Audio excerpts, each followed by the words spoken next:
বৃত্তাকৃতিতে ঘুরতে থাকে। তো আপনারা সূত্র সম্পর্কে সবাই জানেন যে বৃত্তাকৃতি হলে সেটা ব্যাস এবং ব্যাসার্ধ নিয়ে কাজ করা লাগে। অর্থাৎ এটার ব্যাসটা কত নেবেন আপনি সেটা আপনাকে ফিক্স করা লাগবে, এবং এটা ব্যাসার্ধ কত হবে মাঝখানের রাউন্ড, এবং অর্থাৎ ইনার রাউন্ড আউটার।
দর্শক মণ্ডলী, আসসালামু আলাইকুম। দেশ ও দেশের বাইরে থেকে যারা ভিডিও দেখছেন তাদের সকলকে শুভেচ্ছা এবং অভিনন্দন। আমরা আমাদের 0159 জনাব রেজল করিম রিজেল ভাইয়ের যে ডুপ্লেক্স বাড়িটি, সেই ডুপ্লেক্স বাড়ির প্রথম ছাদের অর্থাৎ নিচতলার যে ছাদ, সেই ছাদের কাস্টিং কার্যক্রম পরিদর্শনের জন্য আজকে এসেছি।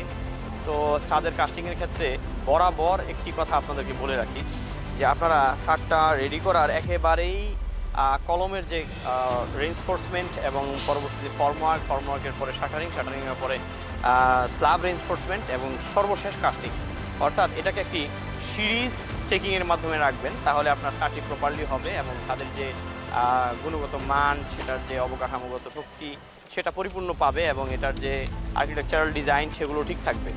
তো আপনারা এই দিকটি ম্যাক্সিমাম সময় আমরা দেখি যে আপনারা এই ভুলগুলো করে থাকেন। তো আমরা এই বাড়ির ক্ষেত্রে একটা উদাহরণস্বরূপ আপনাদেরকে দেখানোর উদ্দেশ্য সেটা হচ্ছে যে আপনার এই পাশে কিন্তু আমাদের একটু জুম করো, এই পাশে আমাদের স্পাইরাল কেসটি আছে। আমরা একেবারে শুরু থেকে অর্থাৎ এই ছাদের যে কার্যক্রম সেটার প্রারম্ভ বলতে পারি কলমের যে রেইনফোর্সমেন্ট বাইন্ডিং শুরু হয়েছিল সেখান থেকে।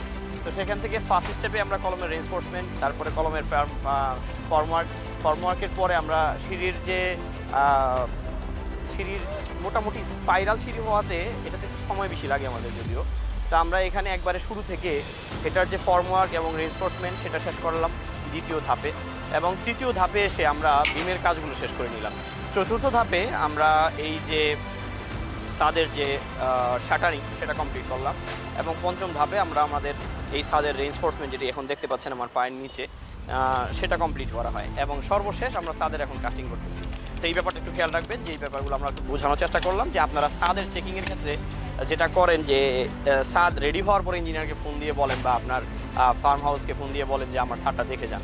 তো সেই ক্ষেত্রে আসলে ছাদটা প্রপার ওয়ার্ক নাও হতে পারে। তো এই জন্য একটু খেয়াল রাখবেন যে ছাদটা আপনি করতেছেন সেটাকে কলম রেইনফোর্সমেন্ট থেকে স্টার্ট করবেন, যাতে আপনি ছাদের যে গুণগত মান সেটা ঠিক থাকে, এবং এটাতে কোনো ভুল ত্রুটি থাকলে সেটা আপনার চোখে পড়ে।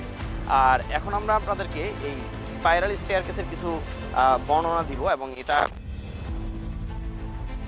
তো আমাদের সাথেই থাকুন। এই পর্যায়ে আমরা আপনাদেরকে সিঁড়ির ব্যাপারে কিছু দিক নির্দেশনা দিয়ে থাকবো, যে ইনস্ট্রাকশনগুলো থাকলে আপনার সিঁড়িটা ভুল হবে না। এই সিঁড়িটি আমাদের 16 ফিট বাই 16 ফিট জায়গা নিয়ে করা।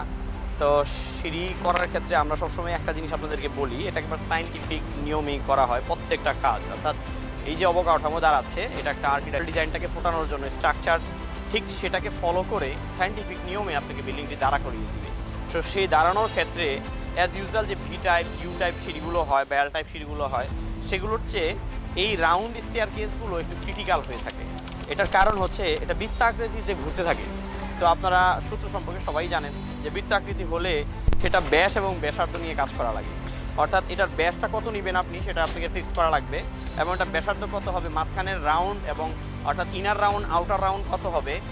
এর পাশাপাশি সবচেয়ে গুরুত্বপূর্ণ যে বিষয়টি সেটা হচ্ছে যে আপনি যখন হেঁটে হেঁটে উঠবেন তখন আপনার পায়ের যে মাপ, সেই মাপটা যাতে সিঁড়ির মাঝ বরাবর থাকে, এবং সেটা না থাকলে যেটা হবে আপনি যখন হাঁটতে যাবেন তখন পায়ের গোড়ালিটা বের হয়ে যাবে। তো আমাদের এখানে সিঁড়িটা করার ক্ষেত্রে আমরা এটা ফলো করি যে মাঝের যে জায়গাটুকু থাকে সেখানে যেন মিনিমাম 10 ইঞ্চি স্টেপ থাকে। সেটার জন্য আপনি যখন উঠবেন তখন আপনার পায়ের গোড়ালি মিস হওয়ার সুযোগ থাকবে না। তো এটা ফলো করা হয়। দ্বিতীয়ত আরেকটা বিষয় হচ্ছে, সেটা হচ্ছে এটা ডিগ্রি অ্যাঙ্গেলে ঘোরানো, অর্থাৎ এখানে আপনি যদি হিসাব করেন 360 ডিগ্রিকে আমরা 4টা ভাগে ভাগ করে নিই, আমরা 2 ভাগ পরিপূর্ণ সিঁড়ি করি এবং বাকি 2 ভাগে কিছুটা স্টেপ নেওয়া থাকে। সেটা সিঁড়িটার যতগুলো স্টেপ হবে সেটার উপর নির্ভর করবে যে কতগুলো বাহিরে যাবে। তা আমরা এটাকে এইভাবে ভাগ করেছি, 360 ডিগ্রিকে মাঝ বরাবর ভাগ করলে হচ্ছে 180, এবং এটাকে যদি আড়াআড়ি ভাগ করে নিই তাহলে হচ্ছে 90 ডিগ্রি করে 4টা অপশন। তো এই 90 ডিগ্রিতে আমার 10 স্টেপ পড়তেছে, তাহলে আমার 9 ডিগ্রি করে সিঁড়িটা ঘোরাতে হবে।